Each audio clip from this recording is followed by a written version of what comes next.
On today's episode of Locked On Suns, there's a ton of different things you can look at that would explain why the Suns season went the way that it did. We're going to debate which is the biggest one and how far back do you have to go to find that answer. Let's go.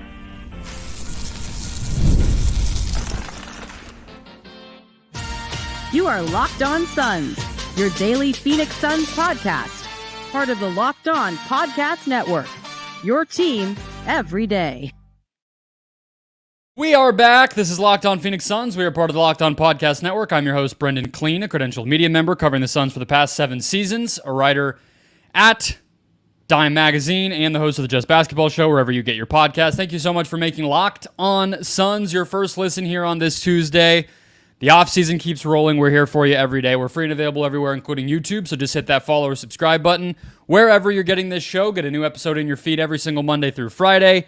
Get locked onto the Phoenix Suns all offseason long. We're not going anywhere. Neither should you. Come hang out. We can at least get through this craziness together. Joining me as he does every single week is Brendon Dueñas. He is a writer over at Bright Side of the Sun.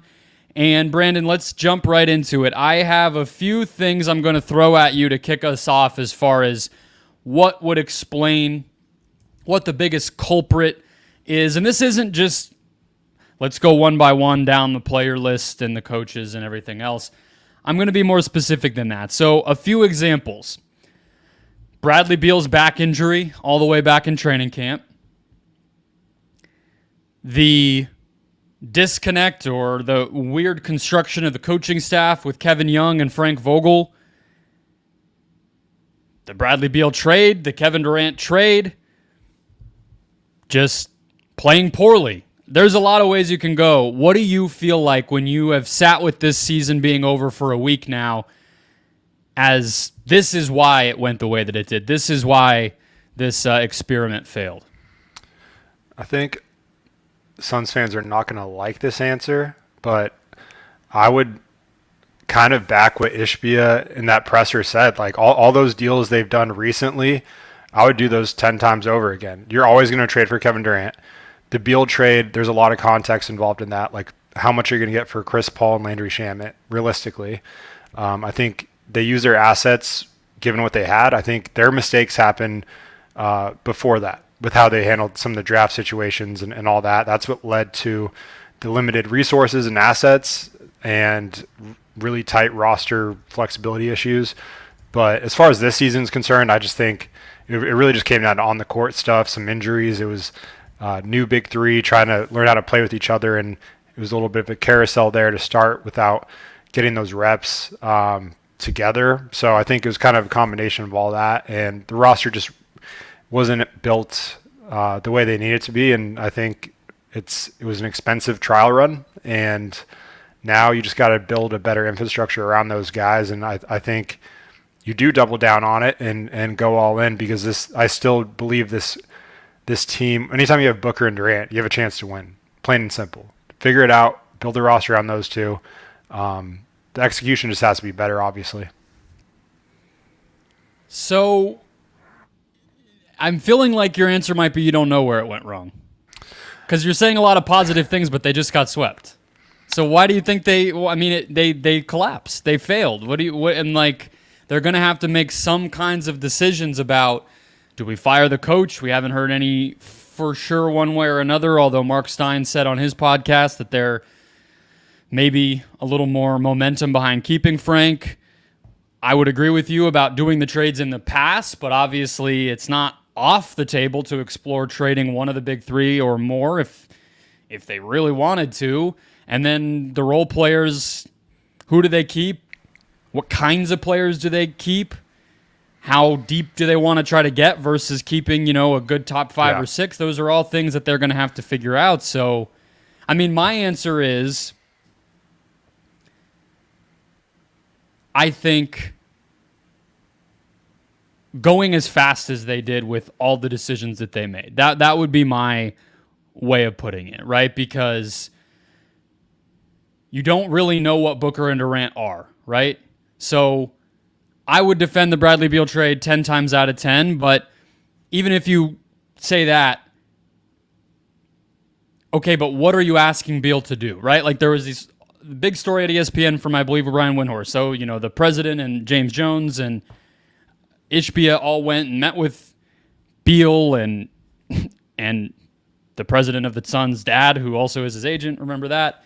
But it's like, okay, but what did they talk about? What was the sell outside of like it's a bunch of talent, and then to go right from that to trading Ayton, and then you have a month to integrate Nurkic, and then it's like we're picking Vogel, but Kevin Young's staying, and I guess a lot of that does fall on Ishbia's plate in terms of pushing so aggressively to overhaul this whole thing without pausing ever in the middle of all of that to get enough evidence to say, not just does this work, but what does it even look like? That's what I think has gone wrong, which is a big part of why I'm in a lot of different places this offseason, finding myself advocating for just stick with it, even if it's not perfect.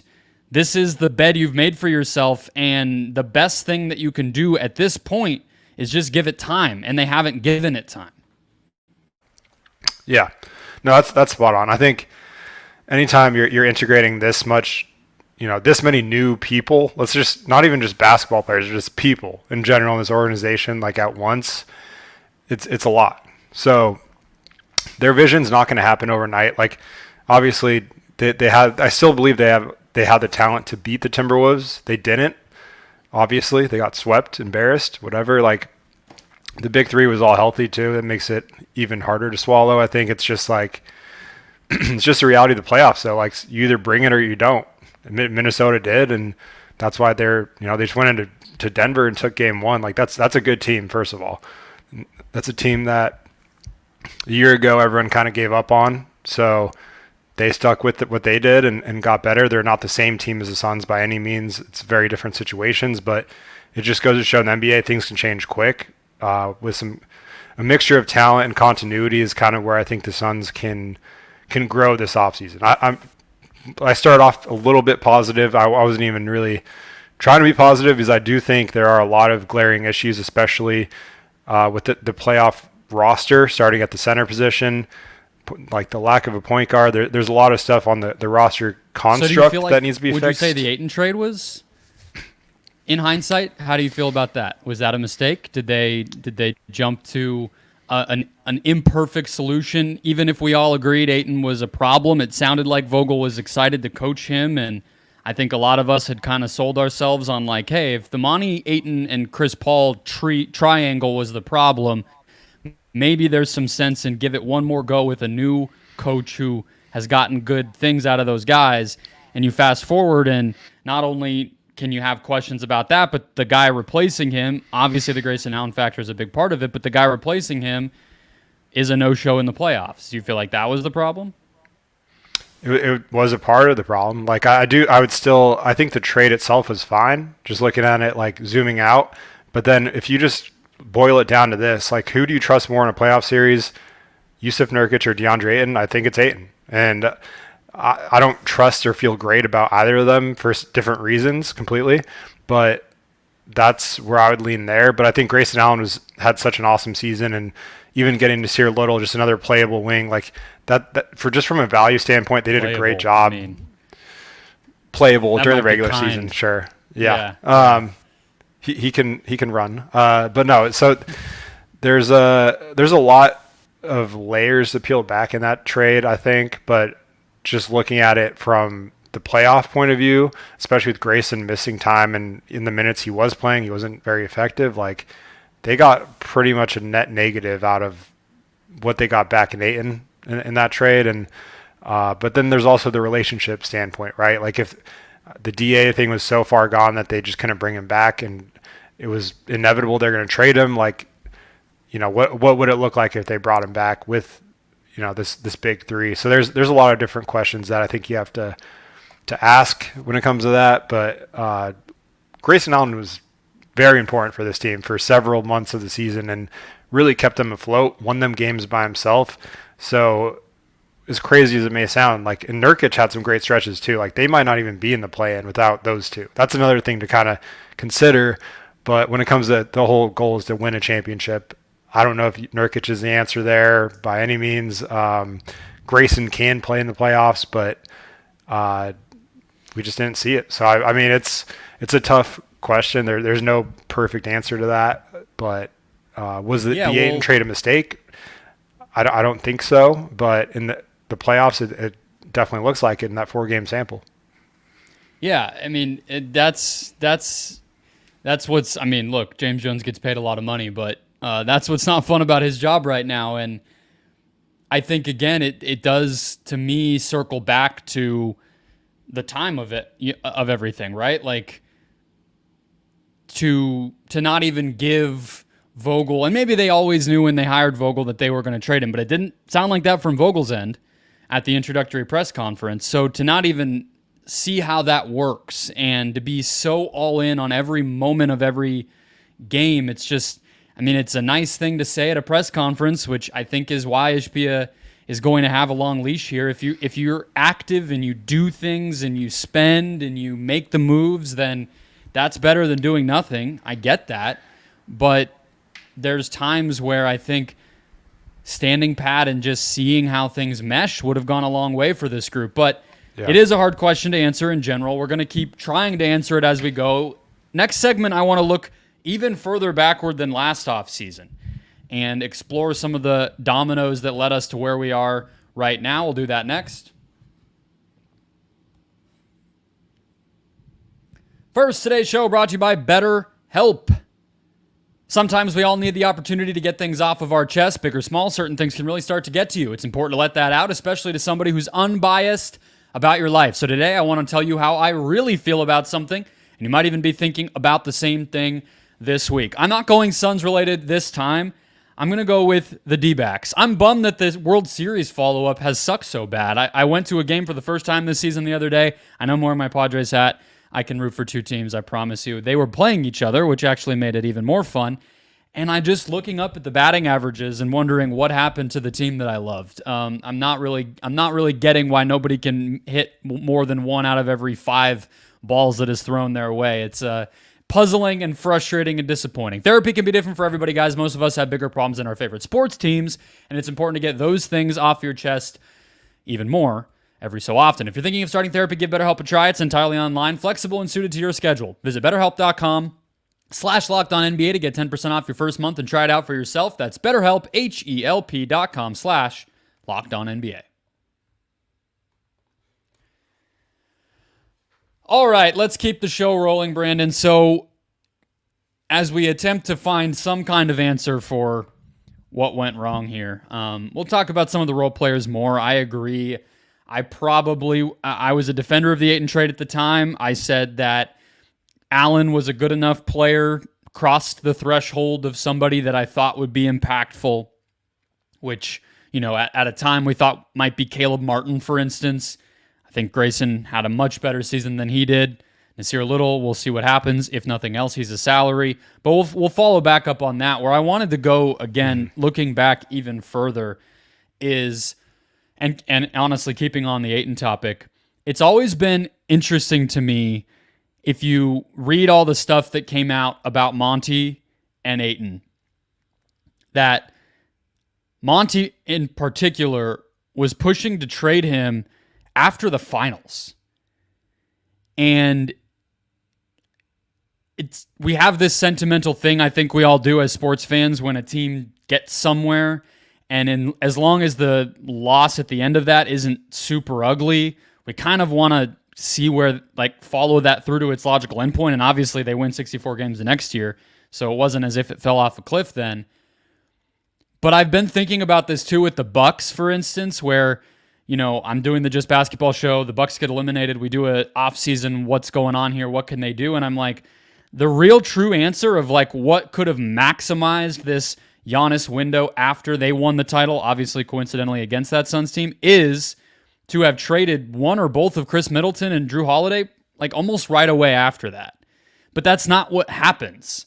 So I don't know. I just look at how quickly things change from the bubble to the finals and everything else, and it's almost to counterbalance my own point in the last segment of how fast they've gone with stuff. It's expectations just got throttled up so much here that I don't blame anybody for constantly wanting to improve and build off of that. But part of me is like, well, what would have happened if they had just traded Ayton at that time and upgraded from that spot? And a lot of things would have been very different. Yeah, no, it's a good point. And it's tough. Like, I think Denver might be one of those exceptions where there's not really anything you're going to do to, like, especially if they repeat, like, disrupt what they have. And a lot of that starts with Jokic. But I think gone are days where you're going to see too many repeats or like those powerhouses that you just can't break up. So I think making those tough decisions, like whether it's coming off winning a championship or even losing one or even conference finals, like those, if you exceed expectations, which the Suns did that year, then it's easy to kind of get content and not look for ways to improve, where making the unpopular move at the time could be what propels you to win a championship. And that's why it's really tough to find that balance. And with the whole Monty Ayton thing, like, it always felt like it was going to be one or the other was gone, not both of them. And for that to just kind of end that way was a little bit sad and anticlimactic, I feel like, with how everything kind of fizzled out. But, it is what it is. I think they were hoping his value would skyrocket at some point and hopefully sell high, but it never really, it was just kind of a wave of, points rate, and looked like the 22 and 12 on a 70 true shooting percent version of himself for 1 week. And the next he looked, he would get people calling him a bust. So it's just it's hard to sell like high on a player that's that inconsistent and at that age too. So it's tough finding that middle ground. You're Joe Cronin, and he's your main piece in return for your franchise superstar, best player in franchise history. Somehow both of those things are true. He is everything you said, and yet he was the crown jewel of a trade that we had all known was coming for 5 years. He was the thing that got that over the line. I don't get that. But, okay, we're talking about a dude who Suns fans are tired of and hasn't been on the team in 6 months. So let's fast forward a little bit from there. While I agree with the Durant concept, you do that trade every time. Even as I was sitting there with the guy whose jersey is still hanging behind me and saying, I really wish we could have had Mikhail and Cam on the team still and everything else here. Okay, you still do the trade. But one argument that I have been, I wouldn't say convinced of over time, Brandon, but at the very least, like, I can hear it out, is, did you have to do it at the deadline last year? Did you have to do it when Ishbia wanted to make a big swing and showy move and get a bunch of positive publicity the day after he gets named the owner? And the argument there would be, obviously, if you do it, okay, you're giving yourself a half season and another higher percentage chance of winning a championship, because last year's team without Durant's not winning the title, period. But the other hand would be, maybe you don't have to give up quite so much if you do it in June or July of 2023 instead of February of 2023. What do you think? I would still pull the trigger. It is a fascinating angle. It's one I haven't really thought too much into, so I'm actually... It's like maybe, right, like you either have more picks that you could add in a trade and you're not so bottomed out there, or maybe you keep somebody like Cam potentially, and he's either a role player that gives you more depth or another trade piece.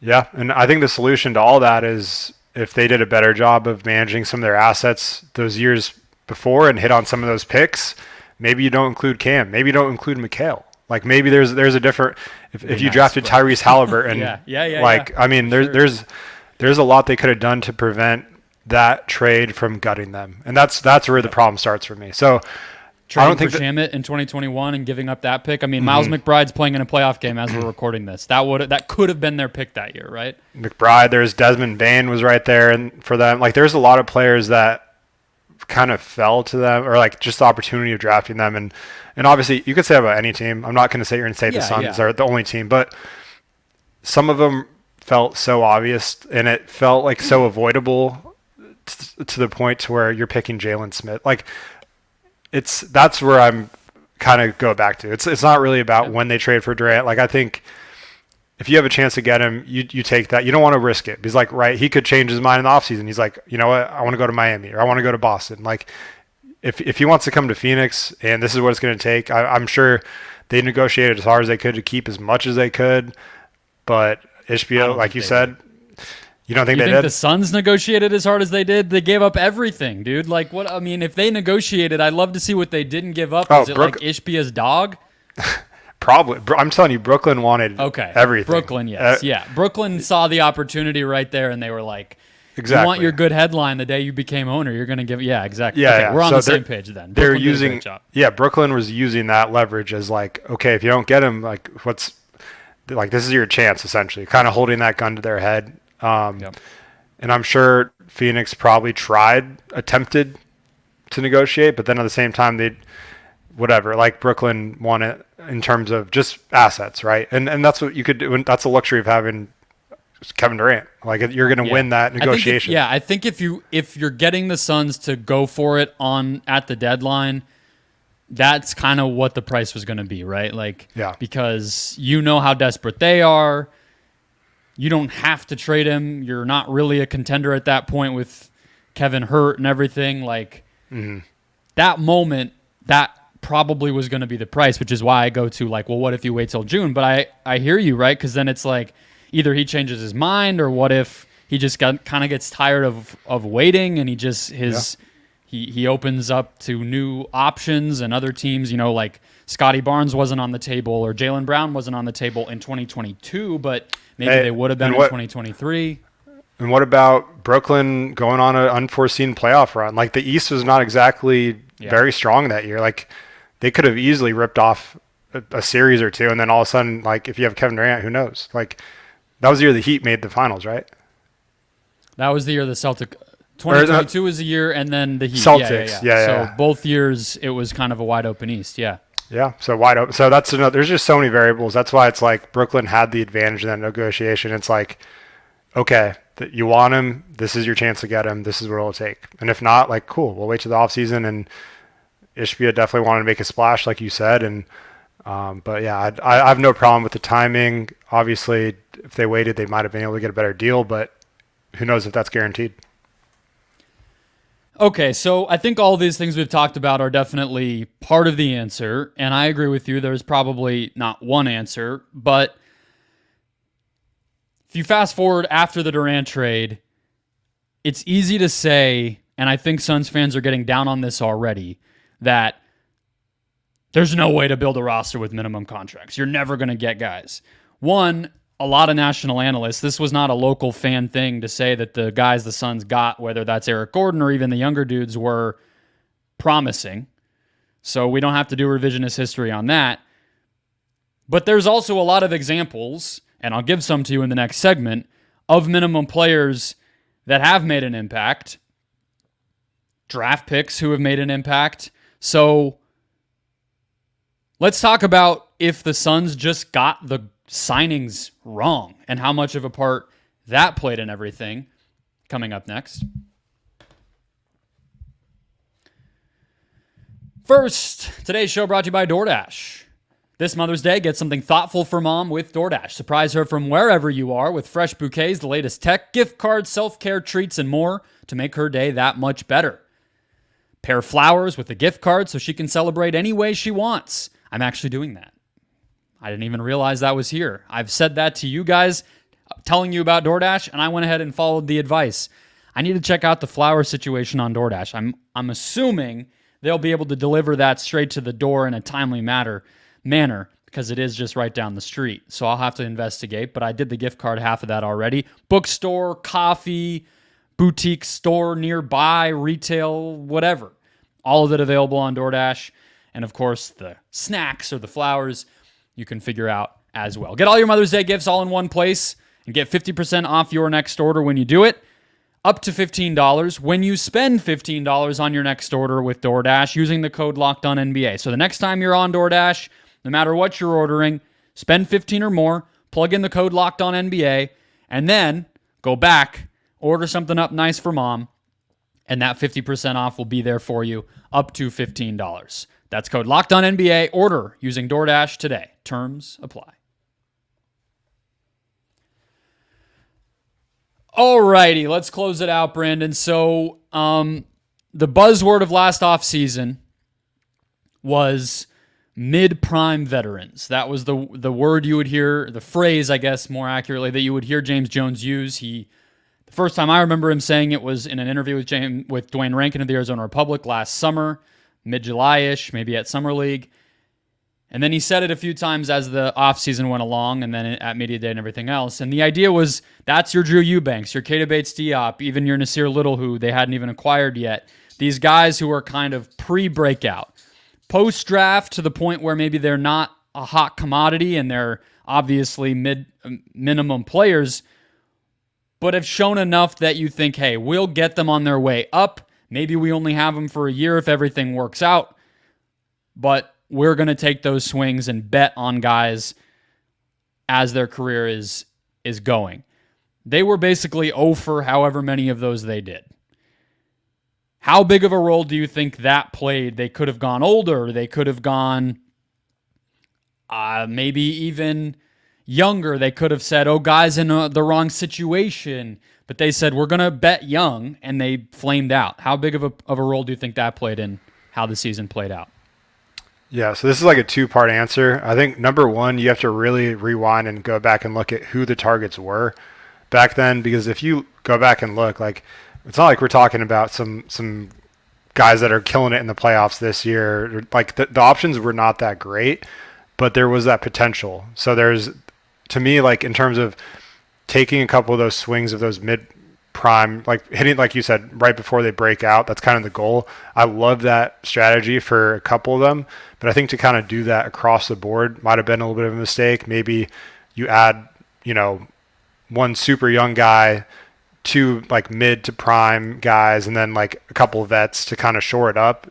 So maybe diversifying how you break those contracts up, because like if you look at their roster now, they don't have a ton of spots to fill. So obviously that could change real quick. They could make some cuts. A lot of player options we're not sure on too, right? If guys feel like they're going to get more playing time, really with those player options, to me, Brandon, it's like how much can you nicely bully players into opting out? I have a question you're not for you, by the way. You're not going to play. So if you want to come back, you can. We'll pay you, but you're not going to play. And then we see what they do. What's your question? Yeah. So it just kind of like reminded, whenever you were talking about Vogel press conference with Ayton, just talking about how excited he was about him. Do you guys remember like just our listeners in general, how excited everyone was for like the Josh Okogie experience under Vogel, like the way he was like hyping him up? To me, his like lack of playing time was kind of surprising. Like, and I'm not even a huge, like, I like Okogie. I think what he brings to the table is useful in spurts, but I'm not like a hugest Okogie stan by any means, but I was expecting a lot more from him. So that to me was the most disappointing. So are you surprised he didn't get more run under Vogel? I am, especially on Ant, in the playoff series in particular. I understood, though, when he got hurt down the stretch of the season, and by the time he came back, Vogel's MO was clearly, we're going to just figure out what our 8 or 9 is and just roll with it. And it ended up being Bull was the 9th, and then even he got cut out for the playoffs, basically. But by the time Anthony Edwards is cooking you in that third quarter of game 1, like fourth quarter, I'm putting Okogie out there to defend Ant. I'm having him be in the rotation from the beginning of game 2, at least to try it. And you can say, well, he kills your offense. The Suns had like the worst playoff offense in the NBA, so it's not exactly like they were, losing these games tight 125, 124 because, Cat was going off. It's like, no, you're losing because you have no stability, and at least cutting off the head of one of their snakes with Okogie might have helped. So that does confuse me. I think people have made the pain point too, like, and I think that's another place where like the Ishbia glow is kind of going to fade quickly. He's made 2 salary moves, even though he's Mr. Spend, right? He traded Saric for nothing and gave up stuff to do that. And then he traded Payne for nothing and gave up stuff to do that. And those were to cut money, even if, they weren't perfect players. So yeah, there's a lot of those you could point to as far as like what Vogel thought he was signing up for versus what he was signing up for.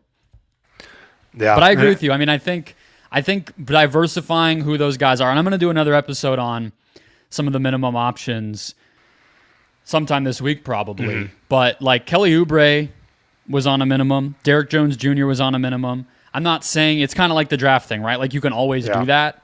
and situation matters, you can always go back and say, well, they should have just signed that guy. I'm not saying they should have signed Kelly Oubre. My point is just, it's not hopeless that you can find at least one difference maker on that minimum market. So they should expect to be able to do that again this summer.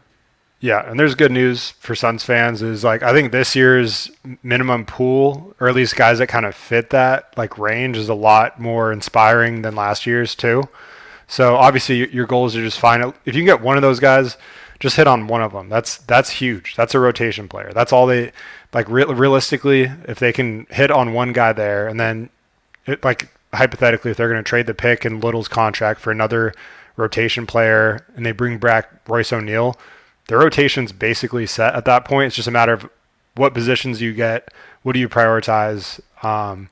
But yeah, to me, it's like they took their shots, they missed on all of them, and at the time, everyone was and they basically was gassing traded all up. of them, right? Like even they told us that was the O'Neal trade was like all the dudes that were supposed to work out, they're all gone. Yeah. Jordan Goodwin, bye. Keita Bates-Diop, goodbye. It's over. Yeah, so I respect them for at least cutting that like soon instead of just seeing it out even further and dragging it out. So they knew they missed, and that's fine. Like whatever, like it's gonna happen. It's tough to hit on those vet men. Like there's a reason they're signing for that much. But I think what they could try to do is position themselves to get another Eric Gordon type, in the sense that he's not worth like, just you could say whatever you want about how he played, but he's still technically he could have got more elsewhere. So trying to find another one of those in addition to getting a hit, like that's the best case scenario, along with whatever they do with their pick and limited trade flexibility.